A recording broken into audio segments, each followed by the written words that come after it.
Hi friends, ఎలా ఉన్నారు? Normal బ్లౌజ్కి వర్క్ చూడండి ఎలా చేస్తున్నాను. బయట చాలా కాస్ట్ తీసుకుంటున్నారు మగ్గం వర్క్కి.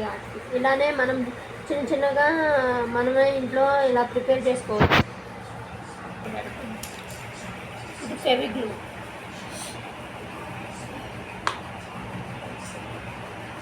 ఫెవిగ్లూ అంటించిన తర్వాత ఊడిపోకుండా ఇలా సూది దారంతో ఇలా అక్కడక్కడ టాకా వేసుకోండి, అప్పుడు పర్మనెంట్గా ఉంటుంది ఊడిపోకుండా.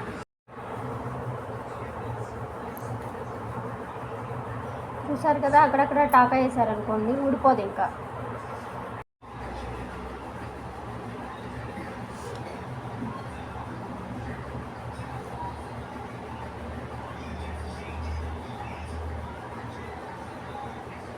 లాస్ట్ వన్ అయిపోయింది. కట్ వర్క్కి ఎన్ని కట్లు ఉన్నాయో వాటన్నిటికీ ఇలా ప్యాచెస్ అనేది పెట్టాను. అయిపోయింది. ఇప్పుడు హ్యాండ్స్కి ఇదేమో డ్రాప్ షేప్, ఇదేమో రౌండ్ షేప్ తీసుకున్నాను. హ్యాండ్కి ఒకటే పెడతాను అనమాట. ఈ హ్యాండ్ కంప్లీట్ అయిపోయింది. ఇంకో హ్యాండ్కి కూడా ఇలానే స్టిచ్చింగ్ అనేది చేద్దాం. ఇది కూడా, ఈ హ్యాండ్ది కూడా కంప్లీట్ అయిపోయింది.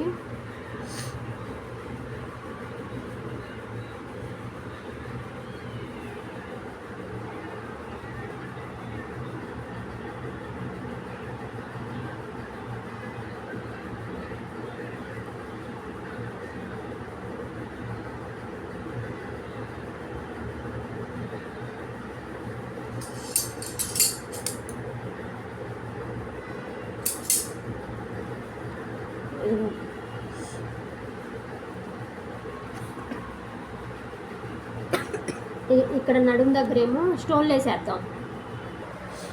నెక్కి హ్యాండ్కి కంప్లీట్ అయిపోయింది. ఇప్పుడు స్టోన్ లేసు ఇక్కడ నడుము దగ్గర వేద్దాం. ఇలా దీన్ని కూడా సూది దారంతో కుట్టామనుకోండి ఊడిపోకుండా ఉంటుంది. గమ్ అనుకోండి ఊడిపోతుంది అనమాట. వాటర్లో తడవంగానే గమ్ అనేది నానిపోయి ఊడిపోయింది. ఇలా అక్కడక్కడ టాకా వేసామనుకోండి ఊడిపోకుండా ఉంటుంది అనమాట క్లాత్కి.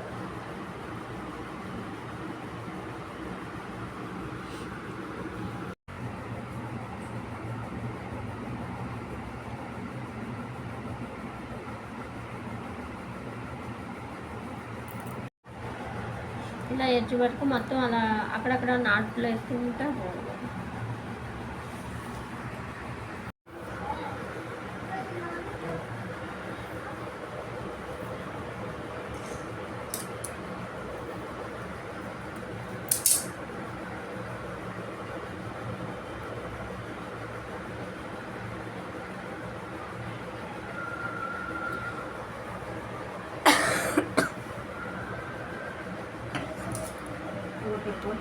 దాన్ని కూడా కట్ చేస్తాం.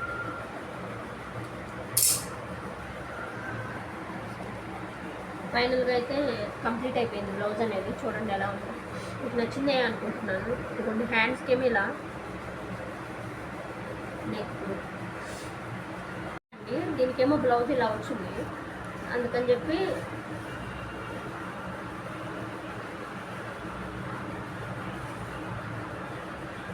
లంగా కలర్వి స్టోన్స్ పెట్టాను అన్నమాట.